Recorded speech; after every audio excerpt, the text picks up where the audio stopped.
집니다. 아주 복잡한 가족 간의 경영권 분쟁이 중심에 있더라고요. 도대체 왜 싸움이 시작된 건지, 그리고 이 가족들 각자 입장은 뭔지, 또 투기적으로 보이는 주가 움직임 너머의 진짜 의미는 뭔지, 이걸 좀 명확히 파악해 보려고요. 콜마 B&H 주가가 17,700원까지 뛰었고요. 모 회사 격인 지주사, 콜마 홀딩스 주가도 같이 올랐어요.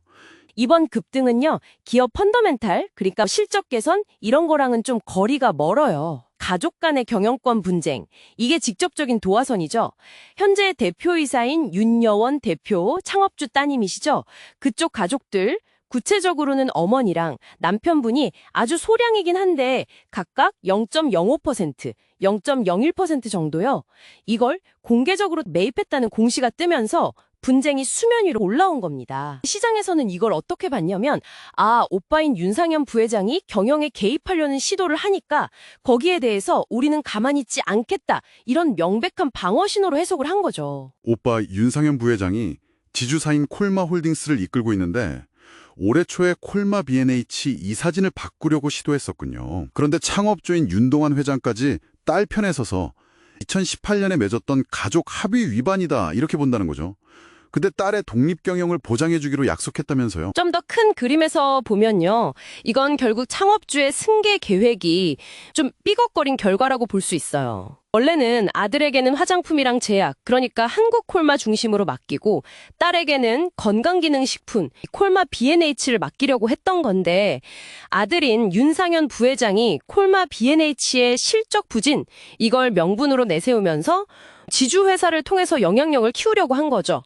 본인이 또 콜마 홀딩스 최대 주주이기도 하고요. 근데 그 명분에 대해서 딸인 윤여원 대표는 완전 정면으로 반박하고 있잖아요. 어려운 시장 상황에서도 해외 수출 덕분에 역대 최대 매출 찍었다, 이러면서요. 오히려 콜마 홀딩스가 너무 깊이 관여하고 신사업 제한 같은 것도 막아서 성장을 방해했다, 이렇게 주장하는데 이건 완전히 상반된 이야기 아닌가요? 이게 결국 실적 지표를 어떻게 해석하느냐의 문제하고 또 경영권을 장악하려는 의도가 좀 얽힌 있는 거죠. 실제로 자료를 보면 매출은 늘었어요. 근데 영업이익은 줄었거든요. 그러니까 윤 부회장 쪽에서는 이익 줄어든 걸 실적 부진의 근거로 삼는 거고, 윤 대표 쪽에서는 매출 성장을 내세우면서 비용 증단은 투자나 외부 요인 탓이다, 이렇게 보는 해석의 차이가 있는 겁니다. 결국은 경영 철학이나 지배력에 대한 남매 간의 근본적인 충돌이고요. 심지어 창업주마저 아들한테 예전에 증여했던 주식을 돌려달라, 이런 소송까지 제기하면서 딸을 지지하는 정말 좀 이례적인 상황이 된 거죠. 그래서 이게 법정 다툼으로 번졌군요. 임시 주총 소집 관련해서 가처분 신청하고 막고 또 주식 반환 소송까지. 근데 여기서 진짜 판을 흔들린 건 외부 변수, 이거죠. 미국의 행동주의 펀드 달턴 인베스트먼트라고 있습니다.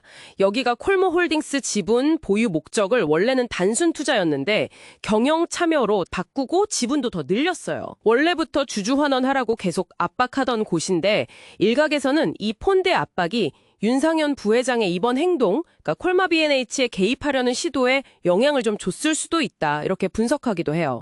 그럼 지금 주가 급등으로 이 펀드는 돈을 꽤 벌었겠는데요? 평가이익은 엄청나죠. 근데 또 아이러니한 게, 이걸 지금 당장 팔아서 차익 실현하면 소위 먹튀 아니냐, 이런 비판을 받을 수 있으니까 그것도 좀 딜레마인 상황이죠. 이런 패턴 사실 아주 낯선 건 아닙니다. 예전에 금호석유화학이나 한국엔컴퍼니 사례처럼 가족 간의 분쟁이 있는 기업들이 종종 이런 행동주의 펀드에 좋은 타겟이 되곤 하거든요. 그만큼 지배구조가 좀 취약하다는 게 그대로 노출되는 거죠. 그리고 실제로 초기에 주요 투자자였던 한국원자력연구원 있지 않습니까? 거기가 최근에 콜마 B&H 지분을 절반이나 줄였어요. 이것도 아마 이런 불확실성 때문에 위험을 좀 줄이려는 디리스킹 차원으로 볼 수 있겠죠. 제 생각엔 지금 주가는 회사의 진짜 건강 상태, 펀더멘털보다는 누가 이 싸움에서 이길 거냐, 여기에 대한 기대감, 거의 투기에 가깝게 움직이는 것 같은데요. 펀다멘털하고 주가가 완전히 좀 따로 놀고 있는 그런 고변동성 상태라고 봐야죠. 건강기능식품 사업 자체의 잠재력, 예를 들어 해외 확장 같은 건 지금 완전히 뒷전으로 밀려나 있는 상황이고요. 그리고 이 분쟁이 길어지면 길어질수록 중요한 의사결정은 당연히 늦어질 거고, 경영진들은 싸움의 에너지를 다 뺏기니까 운영 리스크가 점점 커질 수밖에 없습니다. 결국 투명한 지배구조, 그리고 명확한 승계 계획, 이게 얼마나 중요한지를 정말 극명하게 보여주는 교과서적인 사례라고 할 수 있겠습니다.